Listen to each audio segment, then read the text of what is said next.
Assalomu alaykum. Bugun sizlar bilan o'tgan darsimiz davomi o'quv qo'llanmamizdan 8 bitdan davom ettiramiz.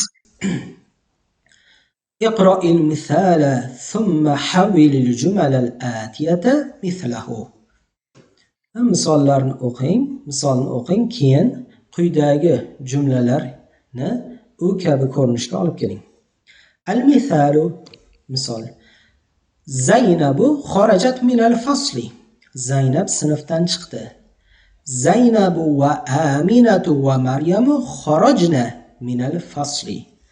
Zaynab, Omina, Maryam sinfdan chiqdi. Demak, fe'llarning birlik shakli, ya'ni muannas fe'llarning birlik shakli, o'tgan zamon fe'lining birlik shakli va o'sha o'tgan zamon fe'lining ko'plik shaklini o'rganamiz. Demak, kharajat birlik u chiqdi degan o'sha ayol kishiga nisbatan ishlatiladi. Kharajna ular chiqdi ayollarga ishlatiladi. Ya'ni bu hiyaga, u ayolga, bu hunna ular ayollarga ishlatiladi. Al-mudarrisatu zahabat ila al-fasli. O'qituvchi ayol sinfga ketdi, sinfga bordi. At-talibatul jadidatu jalasat fil fasli.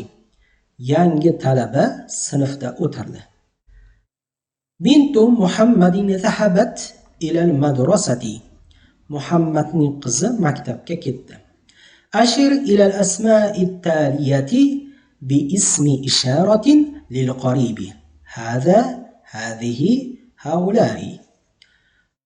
O'z kelayotgan ismlarga yaqin uchun ishlatiladigan ism ishora, ya'ni hada, hadihi va haulai so'zlari bilan ishora qiling. Axi, birinchi akam degan ekan. Demak, akam muzakkar bo'lgani uchun unga muzakkar ism ishora ishlatamiz. Hada axi. Bu akam. Uxti, opam degan ekan. Bunga endi muannas ism ishora ishlatamiz. Hadihi uxti. Rijalun, kishilar so'zi ko'plik bo'lgani uchun unga haulai so'zi ishlatiladi. Haulai rijalun.